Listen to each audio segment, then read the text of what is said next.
Bonjour, bonsoir, ça dépend de l'heure qu'il est chez vous, ça dépend de l'heure que vous nous recevez chez vous, dans vos maisons. Nous vous saluons aussi. C'est moi, votre journaliste, Princesse Ekouya. Là, précisément, nous sommes dans Pointe-Noire, dans le quartier Mpaka. Et je ne suis pas seule ici sur ce plateau. J'ai reçu un invité qu'on était dernièrement, qui n'est autre que le prophète Jacques Mbala, fils de l'apôtre Moïse Kassongo de la RDC, qui est avec nous jusqu'à présent. Il est toujours ici. Bonsoir, bonsoir vraiment, Madame la journaliste Princesse. Vraiment, avec tout honneur, toute grâce de Dieu, vraiment, j'ai l'honneur d'être encore invité aujourd'hui dans votre chaîne. Ça me plaît beaucoup vraiment pour cette faveur que tu me donnes aujourd'hui, de me recevoir encore dans votre chaîne. Ok, merci. Nous avons cru que vous étiez déjà rentré en RDC, alors que vous êtes toujours ici avec nous, au Congo-Brazzaville, précisément à Pointe-Noire. C'est là où nous vous avons encore réinvité ici. Prophète, dites-moi un peu, je vous vois avec une casquette qui a les images de l'apôtre Moïse Kassongo, et je vous vois, c'est comme si vous êtes encore en activité là. Oui, oui, c'est vraiment très, très, très bon, vraiment, de me questionner encore cette question, vraiment, avec mon père, apôtre Moïse Kassongo. C'est pour cela que je suis son fils. J'enlève ça parce que c'est l'émission, mais je suis ici à Brazzaville à compte de mon père. Avant toute chose, on va commencer d'abord par la prière, parce que c'est le Dieu qui a donné encore cette opportunité d'être encore aujourd'hui à Pointe-Noire. On va commencer encore par la prière. Merci Seigneur Jésus, je t'élève, je t'adore Seigneur, parce que tu es le roi du roi, tu es le Dieu de mon père, apôtre Moïse Kassongo, na komisi kombo na yo Nzambe alola, et que ta présence puisse se manifester dans cette émission, que mutu nyonso ya kolanda biso Seigneur, asimba manango ya pe miracle na yo Yahweh, et tes journal le Seigneur fongo la vie à bato Nzambe, et tes mutu nyonso kolanda papa, quel que soit le problème, kanaye Seigneur, et que ça résolu dans zela oyokolos par le nom puissant de Jésus-Christ. Amen.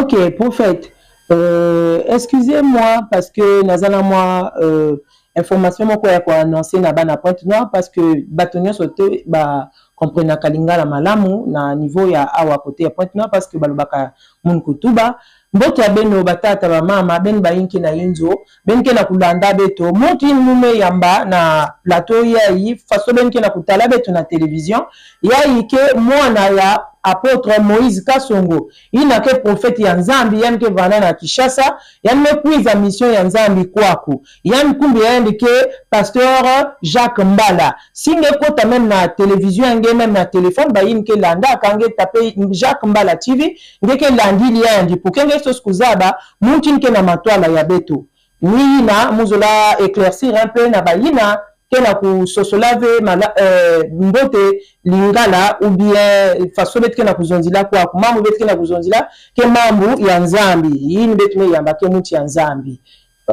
Prophète, nous pouvons continuer parce qu'il fallait que je puisse éclaircir aux enfants de Dieu, surtout nos vieilles mamans qui sont devant la télévision pour nous suivre et doivent comprendre de quoi est-ce que nous parlons ici, parce que des fois, pour faciliter un peu la communication. Alors, prophète, j'aurais posé une telle question telle que, est-ce que vous êtes bien reçu ici à Pointe-Noire? Vous êtes à l'aise? Vous avez été accueilli chaleureusement ici? Ou bien vous tâtonnez, ou bien vous avez remarqué que les Pointe-Négrins n'aiment pas Dieu, ou bien comment on a reçu le prophète, comment? Parce que la Bible nous dit que celui qui reçoit un prophète en qualité de prophète a la récompense des prophètes. Est-ce que yo côté la biso côté yo na Brazzaville, les cas qui n'aiment pas que madame, mais tant comme na mabela Pointe-Noire, ba yambi ondeni tolingi toye banani. Oh, vraiment, je salue tout le monde de Pointe-Noire. Vraiment, que le bon Dieu de mon père, apôtre Moïse, qu'il puisse vous bénisse. Que vous bénisse vraiment, parce que ndenge boyaminga vraiment isalinga lisusu sengo makasi depuis na komaki awa mokolo ya mardi tino lelo vraiment esengo eza mingi, il y a beaucoup de gens oyo bazobenga na téléphone oyo bazoya toujours baluka bazala pembeni nanga bakutana na prophète Jacques. Donc vraiment ça me fait du bien du joie parce que comme on a vieillard, comme on a jeune, comme on a papa, maman, bazoluka toujours que non vraiment depuis tomona kayo na télévision, toyoka kabino na sango, mais réellement vraiment tié ici à Pointe-Noire, vraiment eza iloko moko ya mutu ya vraiment je suis heureux de voir mes frères, mes sœurs. Donc c'est une bonne chose pour moi, je suis bien accueilli ici. Ok, merci prophète. Donc, nous avons pas soutenir la présence de bassin dans Zambé, na kacha mabele o ya Pointe-Noire, boyo qui bien que papa uchi lo banabiso que yé ayambani malam na kacha Pointe-Noire awa adu akeli moko ezalaki mulunge makasi. Donc Pointe-Noire ni nani amoni batata ba mibange ba ye kuna batasuki ya pembe bilenge donc ngo ba kenzambe na ye azanzamba solo parce que soki mutapemba zolonga muta ya suki ya pemba zolonga ndako ne ko yakino na Olanda ye mutazana peut-être lenge mais nzambe c'est kazakati na ye donc na pesi bino pembote na banda ko bisika bozali toza kokoba na kati ya émission na biso toza na ba question misusu ya ko poser parce que ezana ba image misusu prophète to uti ko mona dernièrement na bilili misusu to mona ki présence ya ba délivrance moko boye enfin biso tozo comprendre te est-ce que séminaire ango ezwa ki te amote ozaki à longue durée ou bien ndengeni parce que batomsu des fois bazo se demander que oso kenda ki mais ba okamande ba monyo lisu awa ezalaki pour quelle date jusqu'à quelle date pour que ndeko nani akoma kite azwa po opportunité ya okutana nayo. OK, vraiment nazana na mikolope awa parce que c'était une service de 14 jours. OK. 14 jours, ça a commencé le 15 septembre, ça va finir le 29 septembre. Donc, j'ai encore une semaine où on a causé la lisusu na kati ya Pointe-Noire. C'est pour cela que je profite ba misusu na bazo opportunité ya kokutana nanga. Vraiment, je suis encore là.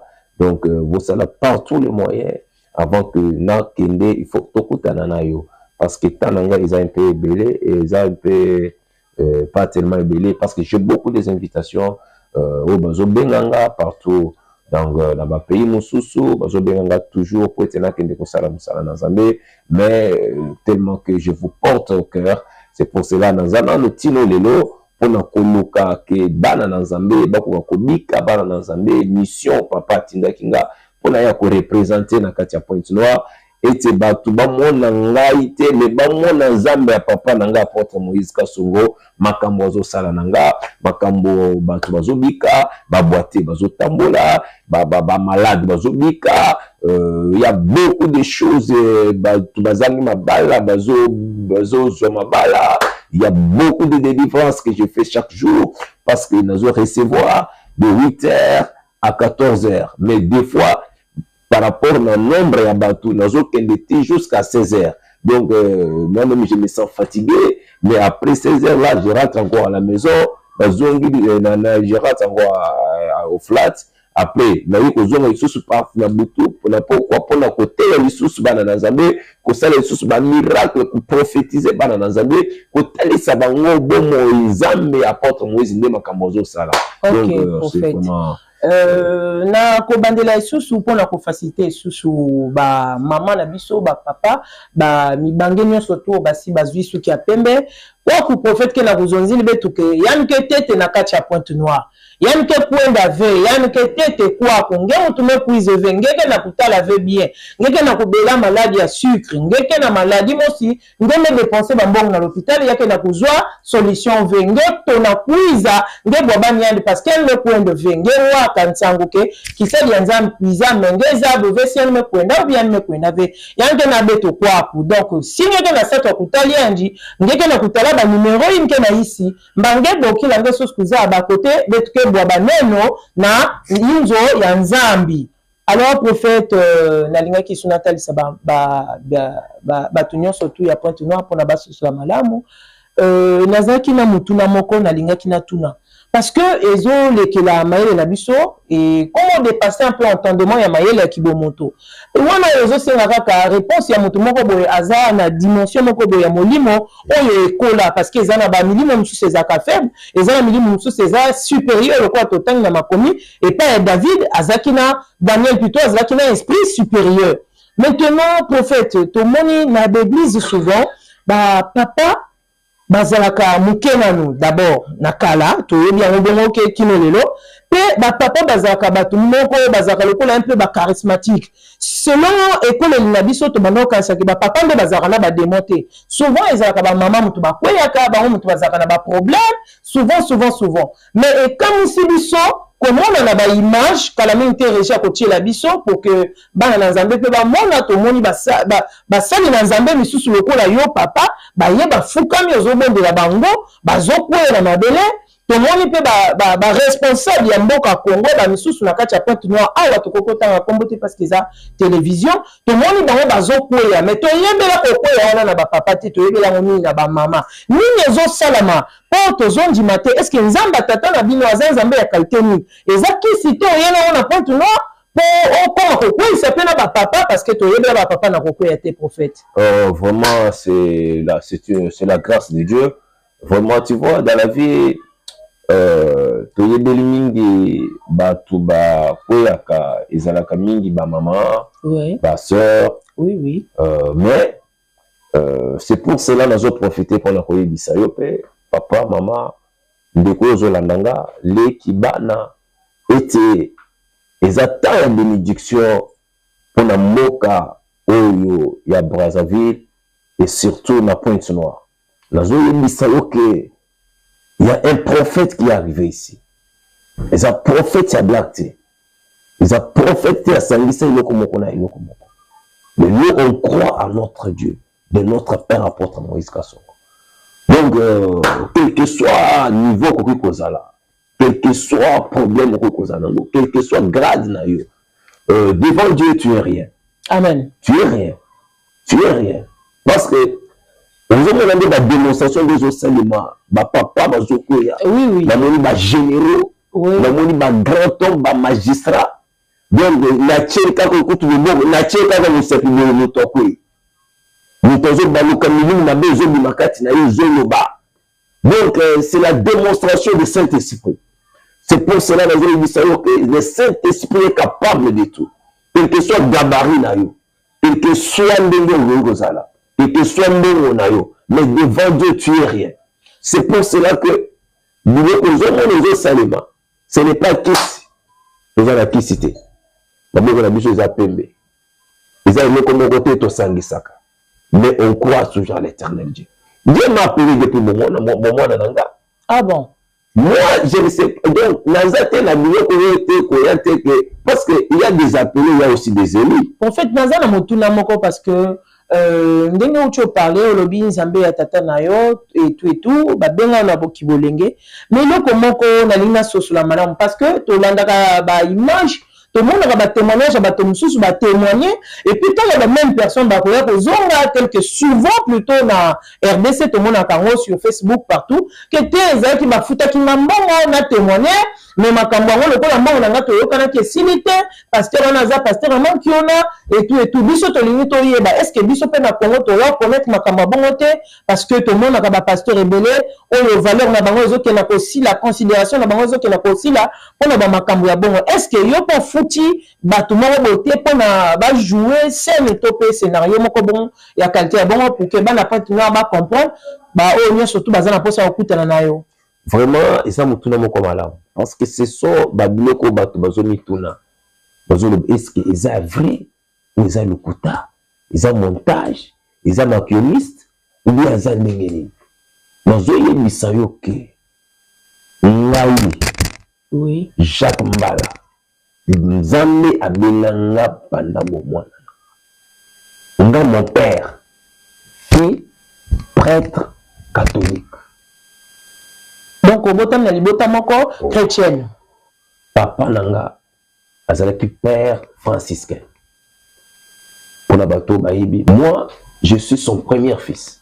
Oui. Tu vois, là, natanga na ba séminaire, ça va na ba couvent, parce que mon père a formé beaucoup, a encadré ba sœur rebelle, ba nani belé, donc bango tout bazo ya bona ba bien non. Père Paul, il faut toujours que nous, remplacer place. Mais Dieu m'a appelé d'une autre manière. Zamba yoko binisanga so na réveil. Vous comprenez? Nga na bandi ko sala miracle banda bo mwana. Nga naza na bébé, naza mwana moké. Nga na bandi ko sala ba miracle. Nga kombo na nga. Non nga. Moi je suis Mbala Kalala. Mais papa. Mbala Kalala, c'est le nom de mon père, mon nom et le poste-nom, c'est Kalala. Mais partout, ça influencer même le nom de mon père, parce que mon père s'appelle Kalala Mbala. Mais on a commencé à lui appeler mon nom à moi. Si aux autres pays, on va dire, ah, Kalala Mbala. On n'appelle pas Kalala Mbala, mais on commence à l'appeler mon nom à moi, Mbala Kalala. Mbala Kalala, Mbala Mbala. Donc, moi, nga naza mwana miracle, nga naza mwana bikamo, nga na botani liboso na nga 4 femmes, 4 filles. Na sima nga nde mwana mobali. Donc moi, je suis un enfant de la promesse. Ok. Tu vois? Moi, j'ai commencé des miracles naza na mwana moke. Ok, prophète pour na. Donc miracle pour na bikamo nga na skiriakate. Je crois que des fois totambo la kana yo ozomona pe na ba église, l'église n'est ozomona bakabozo salima. Ici, c'est ma toute première fois d'arriver ici à Pointe-Noire. Brazzaville, ça va, j'étais là, donc j'ai vécu à Brazzaville, j'ai grandi à Brazzaville, donc ça va. Mais ici, à Pointe-Noire, c'est ma toute première fois d'arriver à Pointe-Noire. Mais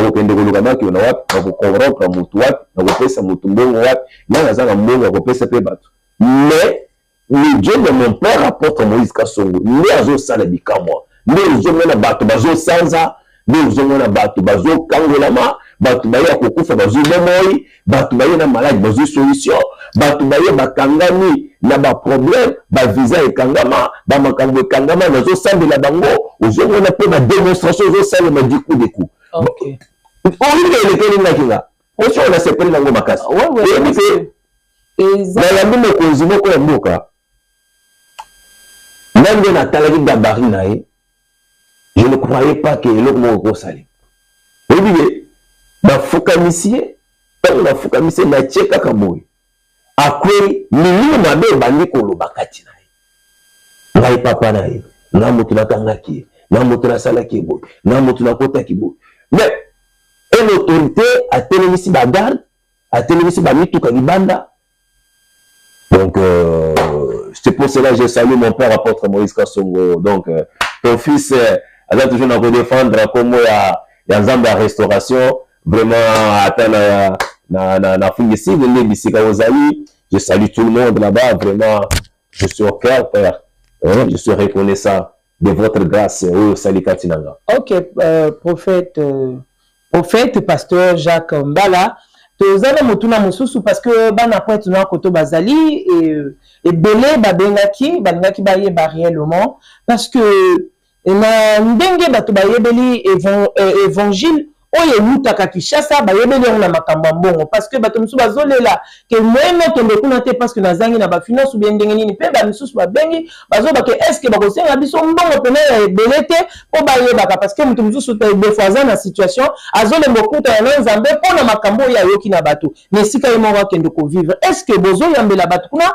bozo senga ba mbongo ya belé façon mokile lobelaka façon Congo Brazzaville lobelaka façon Pointe-Noire réseau kanisa. C'est pour cela que je profite pour nous enseigner dans Zambie. Il y a Pointe-Noire. L'évangile est gratuit. L'évangile est gratuit. Mais l'évangélisation, c'est de l'argent. Au côté de matin, il y a un arrêt de bis, ou bien un transport, au téléphone, parce que je suis un homme de Dieu, au nom de Jésus, là, je transport. Tu vas payer le transport. Au côté le matin, ne pas, il faut un loba. Comme des micros ici. Il faut qu'on achète ça. Bien sûr. Donc, on sait que non, parce que au nom de Jésus, le micro. Non, tu vas acheter ça. Okay. C'est pour vous dire que les choses de Dieu, ça marche toujours avec de l'argent. C'est pour cela que David, quand on va au temple, accueilli par tous les moyens, il a béni ce qui m'a monnaie. Azo salabani, azo somba or, azo somba argent, azo salabani, c'est de l'argent. Ce qui est une émotion dans Zambie, il faut donner aussi quelque chose. Donc, ça veut dire que Moussala dans Zambie est en Bolakanamongo. Pour arriver ici à Pointe-Noire, je paye les transports. Non, je paye les transports. Il faut payer un prix. Dans les choses de Dieu, si tu veux avancer dans les choses de Dieu, Pointe-Noire, nous avons insisté, il faut toujours avoir des sacrifices. Il faut donner. C'est pour cela que Dieu lui recommande que avant que vous soyez pour te remonter hôtel Yabal, il faut que vous au salut au péché au frère, la simana yango, mais être au remonter hôtel Yabal. Ce n'est pas donc c'est biblique. C'est biblique vraiment. C'est biblique vraiment. Il y a aux hommes, Moutou, c'est pour cela. Il faut profiter toujours pour nous connaître ça. Je vous enseigne toujours la parole. Moi, j'aime beaucoup enseigner. J'aime beaucoup aider les gens dans la prière, aider aussi les gens dans l'évangile. Tu sais pourquoi? Et tes salons, dans autres, ne peut pas le campon dans la papa na bango, ou est bundaki. Mais, à autres, tu as un salut là, vous avez qu'il y a un prophète ici. Il faut que tu écoutes il y a un mot localisé et c'est du sur le bicycle quand il bampon dans le kendaki. Il y a aucune réponse à ça. Alors, oui, tu as raison. Mais ce que je sais, ils en est que pourquoi tu as le salut dans Zambie, ma beaucoup pambaté. Donc, c'est ils ont il faut que tu aies un mouton dans Zambie. Il faut que tu aies un mouton de co.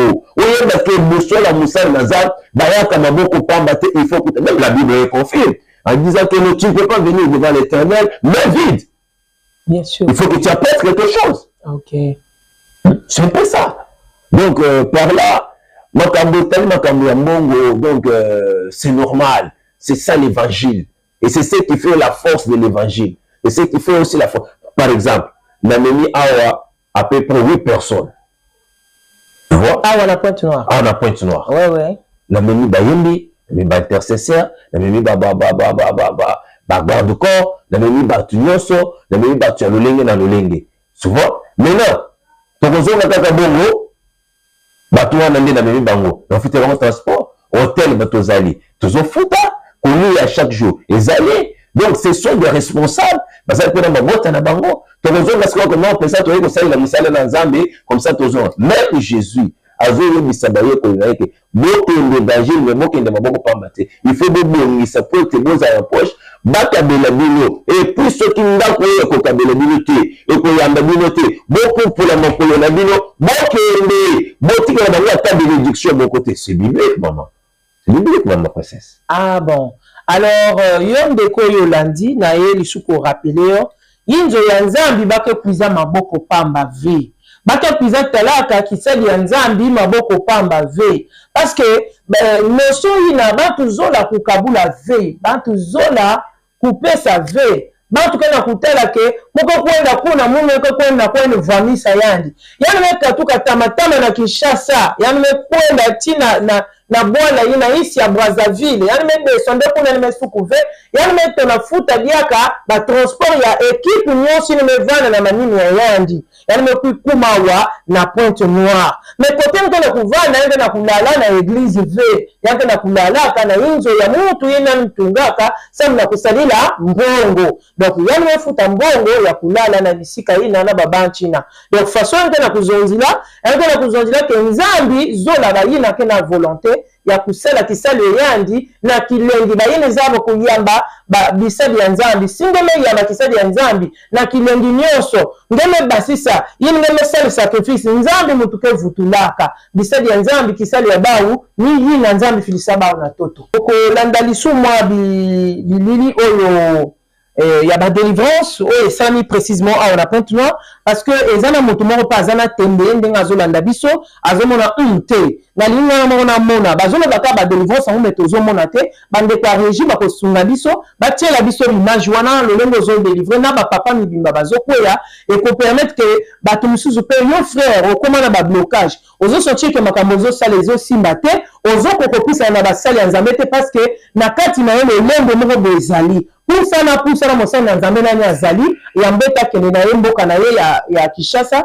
Donc nazo senga na ye mutozo la dabiso bande kwa régime tila biso bima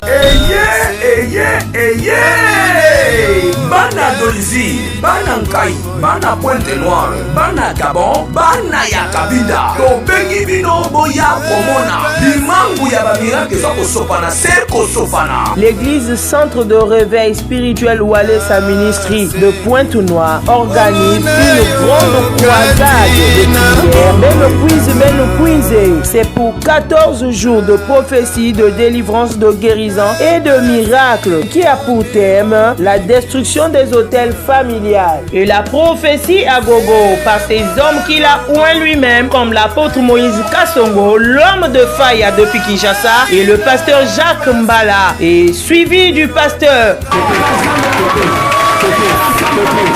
Milandou fils Walesa du lundi 15 au 28 septembre de 16h à 18h30. Rendez-vous à ne pas manquer sur l'adresse que voici de la commune de Ngoyo, quartier Paka à l'avenir, arrêt le pas du Caméléon, 3 parcelles à droite du goudron. C'est là que nous recevons à la consultation prophétique de 8h pile à 14h pile. Soyez nombreux et vous entendrez l'ainsi dit l'Éternel. Ok, comme un moment où tu lingi to yamba bapel parce que prophète ako solo la na yo moto zola en direct surtout yo moto za kana doute on dit makamaka mwana te bande kwa Pointe Noire naza na posa bino bato ba 06 ba 05 bobenga ba 04 bobenga parce que l'opportunité est sameli Congo ya Congo Brazzaville yo motoza na Pointe Noire benga bana Brazzaville pe benga na bino prophète akosakola en direct on a bolanda nzambe ndenge alobaka na nzela ya monoko na ye aza simple instrument mais utilisé puissamment par nzambe oyo akila likolo pe na se awa to moni appel elinge kota prophète akoyamba pona ko ok, vraiment, tout ça, le moment où il y a appel, vraiment, Zambé a commis ça. Sans coup, c'est là où on a joué Bisayo, maman journaliste, vraiment, Zamba pas moulayo pour la volonté, la question sozo ça là par tous les moyens, Koluka, Okuta na Moussali na Zambé, ou invité, c'est pour cela yo Mutozo Landanga. Donc, Bana Congo, Brazzaville, surtout précisément Pointe Noire, na Zaliwana, pour na Kosunga Bino. Na ye pour moment un miracle dans Zambie apôtre Moïse Kassongo mon père vraiment nazo yebisa yo miracle bikamo ezo sala mikolo nyonso nazo recevoir à partir de 8h à 14h de 8h à 14h il y a beaucoup de miracles maya fire ezo sala makambo na ndinga bakte maya fire ezo kangola bato ya malade ya ndeke ba petit bazobika batu ya ba VC bazobika batu ya ba diabète bazobika batu baza na ba cancer bazobika batu ya do sorte nyonso ya maladie ma fa ezobikisa batu na ndenga black te ba mosusu bazalaki na musala te bazali ko considérer bango te mais atangi classe aza na ba niveau moko donc connaissance ya makasi mais blocage ekangaki basambeli ba PC ba recommander ma fa efongole babenge musala yango ba témoignage za ebele surtout na Pointe Noire bazoye bisayo motozo landanga papa mama ndeko yaka omona loboko na Nzambe yaka omona loboko na Nzambe je crois que adresse ekozala affiché wana pete bato bakoka komona loboko na Nzambe. Oui, allô? Allô, papa. Oui, bonjour, papa. Ah, bonjour, papa. Bonne. Oui, très bien, Nangolo Yanzambe, papa. Nazo Landayo. Okay. Nazo Landayo depuis Belgique. Ok. Nazo depuis Belgique, papa. Comment on a papa Michel? Papa Michel, tango zoloba vraiment. Zambi azotali sangai okenda poto ça fait longtemps tino lelo okanda ezalaka te papa ezalaka barégé na barégé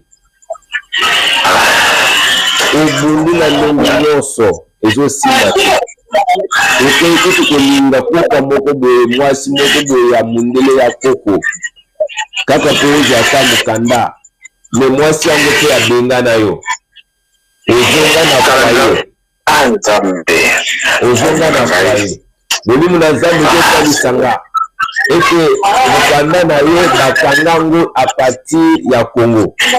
Pourquoi? Nazomona bazolakisanga mboka Kai bango bazopesanga mbongo kobwa Kai nazomona molimo na nzambe ezomemanga mosika ya koyebisa ngai ete tala esika bakonda mokombo na ye banda yo okenda nyonso osalaka me malere nyonso eza mpona nini parceke otika mwasi awa na bana banda okenda okipaka bango te so bamoko na ye ya mwasi baloba keno lokola ye akei poto akanisi keno atiki mwana na biso awa na bana akipaka bango te me bango bazoyeba tete mpona mokanda nde ezobloke ye mpo kosalela bango bie kosunga bango me molimo na nzambe ezoyebisanga ke bango nde batanga yango balobake yo okoki kobika te okoki komona bolamu te na vi na yo ntango moma mpe nazoloba attaque bisexuel ekanga yo ozobunda ozokoka te nazokoka te papa nazokoka te papa eloko ntina kokosala papa na ngai parceke nalukaka moyen nini na kosola na yo nasalaka tous les moyens nde bato kobengana nga kala telaki odeklare même si na mairie namoni bazongisi ngai nayebi te benganga après mission nakopesa yo ndenge nini okosala mai ya faya ezobikisa mai ya faya ezokangola mai ya faya ezopesa makambo donc benganga après mission mpe okomona loboko na nzambe ozolanda mama. Oui, papa.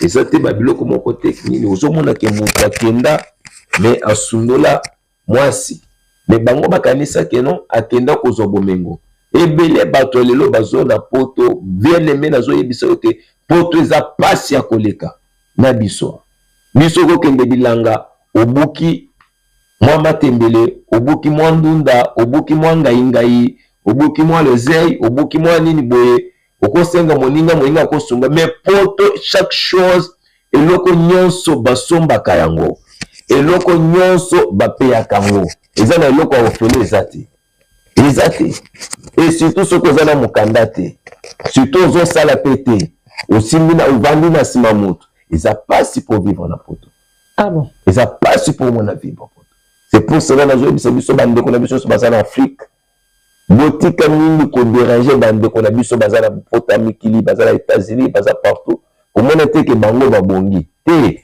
baza na baproblème sérieux nde ozomona bango wana bango ozomona sazwi mokanda ye peut-être aya kotala bino peut-être aya kosunga bino peut-être atingele bino mwa eloko mais bato wana balamukaka 4 heures mpo bakende koluka mosala mais je ne crois pas qu'en Afrique ici moto moko kolamuka 4 heures po akende po ake mosala esalamaka te.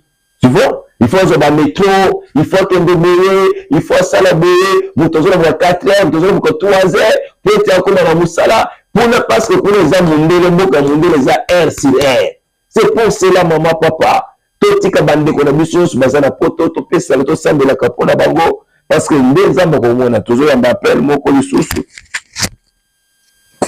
Oui, allô? Allô, papa. Bonsoir. Bonjour, papa. Bonjour, maman. On avait une depuis Côte d'Ivoire. Ok, maman. Azamba pambola yo. Ah. Nazomona bazopesa nga kombo na yo Francine. Amen, papa. Francine.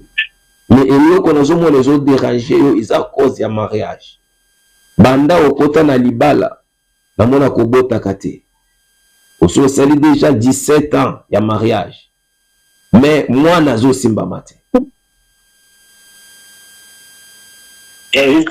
Yango la papa, moi ete papa, yango la bengi papa, ngai, yango la papa. Yango la ndiko zo. Papa, sambela po yambela salela miracle papa. Pona yo Nzambe apesa yo bana, Nzamba fongola kobota na yo. Eza eloko elekana. Amen. Bango wana nde bakanga yo bamona keno lokola yo oza ndenge wana comme ça yo koko bota te ba libérer mariage mais bakangi ko bota pour que toujours na toujours na ndako ya famille vous allez toujours na famille au lieu que vous développez au kende pe liboso na mobali na yo bosa na vie. C'est pour cela comme ça recommander maya kobota ils fongola kobota makambo ebele benganga après émission et puis nako diriger nako penso programme ndenge nini ko sala zamba lola pambola yo. Est-ce que vous avez pensé maman? Oui, pasteur Jacques. Vous avez vie bateau bazomé.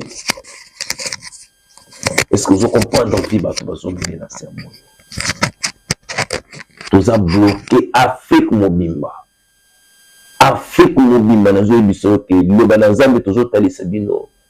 Et yande koya. Ba koko na biso, ba set na biso ba yina 15 ambiti. Ba yeba 15 ambiti. Yeba ke ba mindele de biso évangile. C'est pour cela qu'on connaissait que parce que nous ont bien, parce que nous ont vendu bien, parce que nous avons un comme cause. Esther ba yebisi pas Mardoché. Et qu'on connaissait parce que nous avons ba yiwa, même makila na yo. Ils en appellent mon coach prophète. OK. Oui, allô? Allô, papa. Bonsoir, papa. Bonjour. Bien, papa, n'a bengi depuis Est. Na Est yapi? Est za ebele. N'a bengi na Est du Nord. OK. Dans ce bisayo que tant nous on le batke ozobenga côté Est. Mulimu na zambi jotali sanga ike.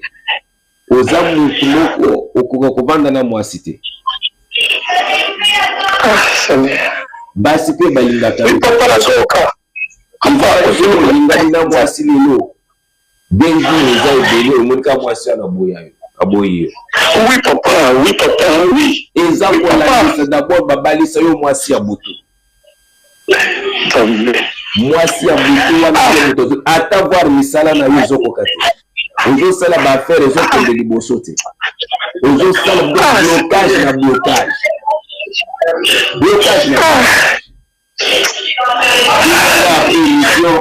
Binanga après mission na orienté yo. Na peso ma fire na ibiso nino ko sala ete omona komona lobiko. Zamba lola pambo. Bien aimé dans le Seigneur. C'est pour cela que je profite pour la couper ça va na Brazzaville. Pour la couper misa bango misika makabuyos.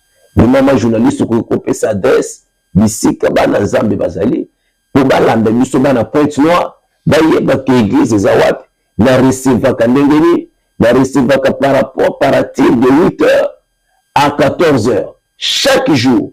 Ils ont la délivrance des fois na kenda 16h. À cause ya nombre ya batu bazo ya ebele c'est pour ça que biso welela avant l'heure ya ka déjà partir à 6h 7h mais au moins que on va qu'on place à liboso c'est pour cela que ils ont dérangé là aux autres monde comme 16h on limite na kolemba il faut ce qu'on bande prière il faut ce qu'on paye les sous la carte à prière il faut la délivrance il faut des prophéties il faut de grandes choses ils ont salué ils faut parler les sous à makasi. Vraiment, nous avons le dimanche kozangati. Il y a qu'à partir de 9h, qui toujours à partir de 9h, toujours c'est à partir de 12h. Et après 12h, vous avez qu'on recevoir. Parce que ceux qui sont après, prière ou côté prière, vous recevoir yote. Non, vous recevoir yote. Il faut côté la prière, peut-être parce que vous allez visiter pendant la prière. Ok, beno batata ba mama ben me landa mambu faso prophète me éclaircir yaou parce que boubouye que samedi parce que dimanche le Seigneur est au rendez-vous parce que culte d'adoration et de louange et que le canal lobby de dimanche mais sous qui can adoration na louange et accompagné na délivrance na guérison na miracle et na prophétie à travers la foi ya bino moko boko ya kosa ki Saint Thomas boko mona ndenge nzamba salelaka na kati ya asalaka na kati ya vie ya basali na ye parce que ezana batu o nzamba ponga bango o ya benga bango ezana batu misusu pe ba ya envers nzambe na éviter situation na peu importe moment yango durer mais na nina rappeler ko za décourager te ba misusu esenga kike bango de balanda Yesu bisika zalaki ba misusu esenga kike Yesu le kananzana bango ko ba mona lobiko tango mosusu olanda Yesu bambala okutana na ye te ye adelege bato baye na mabele koto oyo ozali mpona o rate opportunité o te yo papa yo mama kanga bano bino nyonso ensemble na kati ya taxi na kati ya sanson bomata ebele boyaka parce que à partir ya 9h tinde bazoyebisa yo okokuta ntango mosusu place esili parce que talaka eza dégâts na kati ya Pointe Noire basali ya nzambe oyo ya nguya bazali en action na kati ya moment wana ya culte donc yo papa zala moto liboso ya kokoma ozwaka chaise na yo over na place moko bope ya bien voilà donc beaucoup culte wana ya miracle délivrance guérison pe ya prophétie na nzela ya prophète Jacques pe basali na nzambe o baza ensemble na ye na mokolo ya lobi dimanche ezali à partir ya 9h na adresse nini ezana toza na kati ya commune na 6e arrondissement ya Ngoyo précisément na Paka XO arrêt école l'avenir na arrêt école l'avenir soko kiti papa mama mutoko bunge sika na zate parce que c'est sika bato bazozwa lobiko et c'est sika bato bazozwa délivrance donc c'est pour cela yo mutoko kitana arrêt l'avenir se renseigner bisika église centre réveil Walesa ministry ya Pointe Noire bisika ezali bakolakisa yo pende kuna okoya kokuta nzambe au rendez-vous donc yo muto pesa ki attention na yo zamba pambola yo les meto komi na dernière émission na biso to suki koto yo yo moto mesana kolanda basali na nzambe na kati ya chaîne ya Jacques Mbala TV continuer kolanda ka po baka pe yo moto s'abonner na mte s'abonner parce que awa to comme na fait émission na biso ezanga bongo wabino journaliste princesse Ekuya to komona na prochainement na ba émission oyo kolanda bisika ozali kimia na nzambe za na bino.